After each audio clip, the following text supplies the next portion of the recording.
বড় মারে নজর পুরা দিয়া দে, নজর যাতে না লাগে। এদিক দিয়ে ঘুম থেকে উঠতে দেরি হয়ে গেছে, 10টা বেজে গেছে। আর শুক্রবার নামাজের পর, আগের ভিডিওতে তো দেখছেনই, নামাজের পরে খাইতে চায়। আজকে হইলে যে গরুর মাংসের বিরিয়ানি আর মুরগি আলু দিয়ে ঝোল। এদিক দিয়ে সবকিছু মোটামুটি গুছাইছি, মুরগিটা রেডি হয়ে গেছে আর কি, রান্না বহাবো না। আর গরুর মাংসটা একটু সময় নেব, বিরিয়ানি তো গরম পানি দিয়া রানলে চালু চালু লেগে দিছি, নাহলে এমনিতে দেরি হয়ে যায়। গ্যাস এমনি কম থাকে, আবার সিলিন্ডার কিনে আনছে, সিলিন্ডার লাগানো হয়েছে। তো এদিক দিয়ে মুরগি মাংস রানতে থাকুক, আমি ওদিকে গুছাই, ওদিকে সব ময়লা হয়ে গেছে। শুরু থেকে আজকে প্যারা খাচ্ছিলাম, গ্যাসের যে অবস্থা, রান্না বান্না কেমনি কি করব।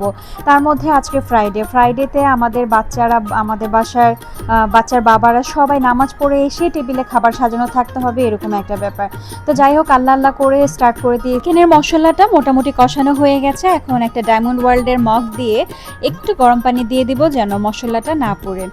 আর এদিকে আমার ব্রেনে কিন্তু এখনও সে সিলিন্ডারের ব্যাপারটাই ঘুরছে, কারণ মিস্ত্রি এসে এটা লাইন কীভাবে যেন লাইন দিয়ে একটা কি করতে হবে, আল্লাহ আল্লাহ করছিলাম তাড়াতাড়ি যেন কাজটা হয়ে যায় আর গ্যাসের ফ্লোটা যেন বেড়ে যায়। আমি বুঝলাম না, ফ্রাইডেতেও যদি গ্যাসের এই অবস্থা থাকে তাহলে কিভাবে কি করব, কিছুই বুঝতে পারছি না। ফ্রাইডে স্যাটারডে সব দিনগুলো যেন একই রকম হয়ে গেছে। আগে যেমন ফ্রাইডেতে আমরা একটু লেট করে ঘুম থেকে উঠতাম, যেহেতু বাচ্চাদের স্কুল বন্ধ থাকে ফ্রাইডে স্যাটারডেতে, ওই সুযোগটা এখন হারিয়ে গেছে। তো রান্না করতে করতে ক্ষুধা লেগে গেছে, একটা ডিম সিদ্ধ খেয়ে নিচ্ছি, কারণ জানি আজকে খেতে খেতে অনেক দেরি হয়ে যাবে। অন্য সময় আমি ডিমের কুসুম খাই না, আজকে কি যেন হয়েছে, খুব টেনশনে ডিমের কুসুম সহই খেয়ে ফেললাম। আর এদিকে আমার বিরিয়ানি রান্না করা মশলাগুলো আমি আলাদা করে গুছিয়ে নিয়েছি, যেহেতু কুসুম সহ ডিমটা খেয়েছি, এখন পানির পিপাসা তো সেইভাবে পেয়েছে, এক মগ পানি ভরে খেয়ে নিলাম। এটা প্রায় হাফ কেজি হবে পানি। আমি পানি খেতে খুব পছন্দ করি, তার মধ্যে আজকে ওয়েদারটা তোমাদের মাংস খুলে গেছে, মানে বিরিয়ানি লেগে ছুটু ছুটু করে খাইতে নেব। এই যে এরকম কইরা বড় করলে সমস্যা নেই, কিন্তু আমরা শুরু করি, শুরু করলে ভালো লাগে। হ্যাঁ, এই যে এতটুকু করে ছোটো ছোটো কইরা কি করবো। এদিক দিয়ে মাংস কষানি হয়ে গেছে, মুরগির মাংস, বিরিয়ানিটা রান্না শেষ। আজকে শর্টকাট, বেশি না। মিস্ত্রি পাই বানবো না আর কি, ঠিক করে দিব, তাইলে গ্যাসটা সিলিন্ডার লাগাইলে চালু চালু হবে। আর সকাল ভোরে আগে 10টার পরে যাইতো, অনেক সকাল 7টা বাজেই জায়গা, ঘুমতে উঠতে তো ভাই দেরিও।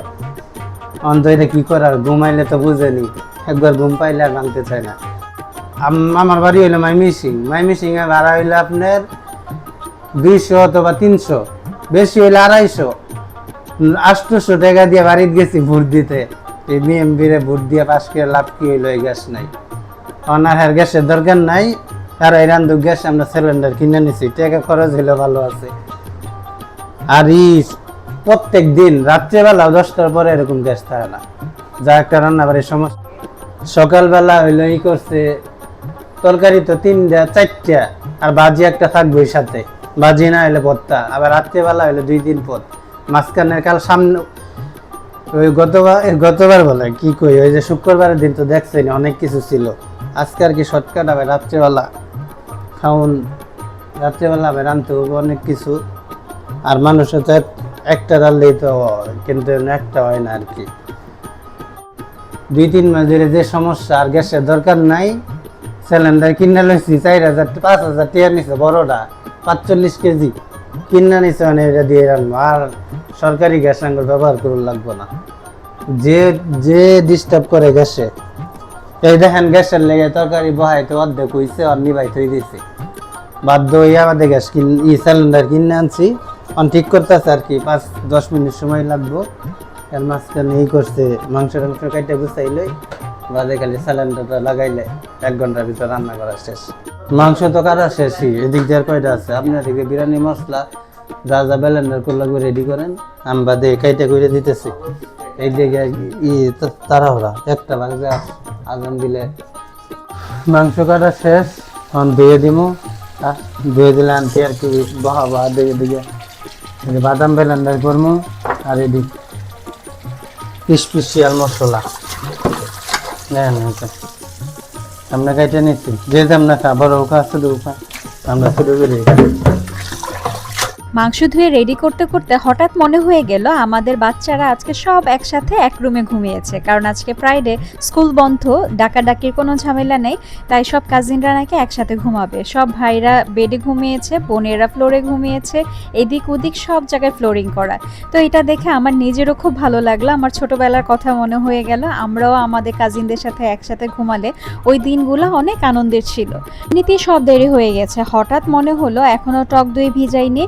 মেজাজটা নিজের উপরই নিজের খুব গরম হচ্ছিল, কারণ কখন টক দই ভিজবে আর কখন সেটা মশলার সাথে মাখিয়ে মাংসটা বসাবো। মামা এক সপ্তাহ আগে আইছে বাইরে থেকে, এই যে দুবাই তো না ইনি আইছে টক দই, অনেকগুলো আছে, বৃষ্টি নামছে। বললাম না এমনিতেই সব দেরি হচ্ছে, নিজের উপরে নিজের মেজাজ গরম লাগছে, তার মধ্যে নেমেছে বৃষ্টি। বৃষ্টি নামতে সব কাপড়গুলো ভিজে যাবে, শরীফ উঠিয়ে এনে আবার ছড়িয়ে দিয়েছে। আর আমার টক দইগুলো ভিজিয়ে রেখেছে একপাশে। ওই যে আরেকটা জিনিস যায় নাই তো, এই দেখেন গ্যাসের অভাব নাই, এত দরকার নাই, গ্যাসে বইরা গেছে। বুঝছেন কি সিলিন্ডার লাগাইছে, মিস্ত্রি আনা লাগে, ফোন দিছে, জ্বালায় দেখি গ্যাস। যে গ্যাস আছে সরকারি গ্যাসের কি দরকার, কষ্ট আর করবো না আজকে পরে। শরীফের হাসি দেখে বুঝতেই পেরেছো ও কতটা খুশি, আর আমি যে কি খুশি ছিলাম। আমি তো গ্যাসের দিকে হা করে তাকিয়েছিলাম, কি কষ্টটাই না এতদিন করলাম। আর বাচ্চারা একে একে করে সবাই কাঁথা বালিশ নিয়েও নেমে যাচ্ছিল। তোমরা ভিডিওতে যেরকমটা দেখতে পাচ্ছ গ্যাস, আমি কিন্তু ঠিক এইভাবেই আমার চোখ দিয়ে খালি নিচু হয়ে হয়ে গ্যাস দেখছিলাম। আমার খুব ভালো লাগছিল এই আগুনের এই ফ্লোটা দেখতে। আন্টি কি অবস্থা এটা দেন, বেশি সুখ করতে যাইয়া হনাই একবার গেছে। মিস্ত্রি কি মনে একটা লাগাইতো, লাগাই নাই, যে কালি একবারে যেমন রাখতেছিল আনতাছি।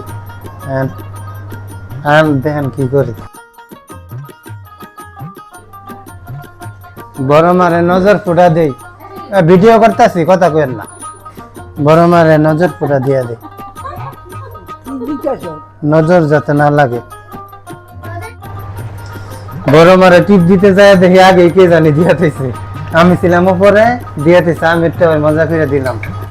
বড় মার আমরা অনেক ভালোবাসি, কারণ এই হইলে সংসারের বাড়ির ভিতরে সবার মাথা, এরা সবাই সবাই সম্মান করে, চাল যা আছে বাসার সবাই অনেক। দেন বিরিয়ানির মাংস পরে হয়ে গেছে, ঝুলটা টাই না গেলে তেল বাইরে হইলে পরে নামাইয়া চাউল আর কি হবে। এই যে ভাত টাত খাইতেছে, খাওয়া শেষ হইলে গোসল করে দিয়ে লাগবো, কালকা মনে গোসল করা। আজকে বিরিয়ানিতে আলু দিব, কারণ দেখেছি আলু দিলে না বাচ্চারা খুব পছন্দ করে, বিরিয়ানি থেকে আলু খুঁজে খুঁজে তারা নিয়ে খায়। তো আর বিরিয়ানির আলুটা কিন্তু অনেক সফট হয়, আমার নিজেরও খেতে ভালো লাগে। শরীফ কেটে দেওয়ার পর আমি এটাকে লবণ দিয়ে মাখিয়ে ঘি দিয়ে ভেজে নিচ্ছি। ঘি দিয়ে ভাজলে সুন্দর একটা অ্যারোমা আসে আলু থেকে। আর এই যে এই পাতিলের নিচে এখন তেল দিয়ে ডলে নিচ্ছি, যেন যে দেখতে তো পেরেছো যে আগুন থেকে কিভাবে কালি বের হচ্ছে, কালিটা যেন পুরোপুরিভাবে না লাগে, একটা ডলা দিলে যেন উঠে যায়, এর জন্য পাতিলের নিচে এরকম তেলটা দিয়ে রেখেছি। ওই মাটির চুলার মতো আর কি অবস্থা হয়েছে। মাটির চুলায় রান্না করতে গেলে এই প্রসেসটা ইউজ করতে হয়। বিরিয়ানির মাংসটা রান্না করা হয়ে গেছে, এখন এখান থেকে কিছু মাংস উঠিয়ে রাখবো। ওই যে আমাদের বাচ্চারা বিরিয়ানির মাংস দিয়ে রুটি দিয়ে বা পরোটা দিয়ে খেতে ওরা অনেক পছন্দ করে।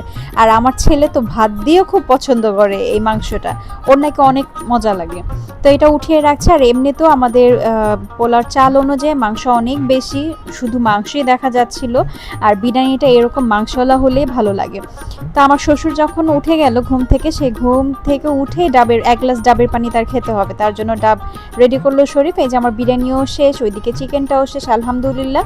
ওরা নামাজ পড়ে এসে ওদের বেশিক্ষণ ওয়েট করতে হয়নি, 20 মিনিটের মধ্যেই ইনশাল্লাহ আলহামদুলিল্লাহ নামাতে পেরেছি। এই আমার বিরিয়ানির ফাইনাল লুক। আমার বিরিয়ানিটা খুব মজা হয়েছিল, আর আমার বিরিয়ানিটা সার্থক, কারণ এই যে রাইয়ান বেবি ফার্স্ট টাইম বিরিয়ানির রাইস মুখে দিয়েছে, এর জন্য আমি খুব হ্যাপি ফিল করছিলাম।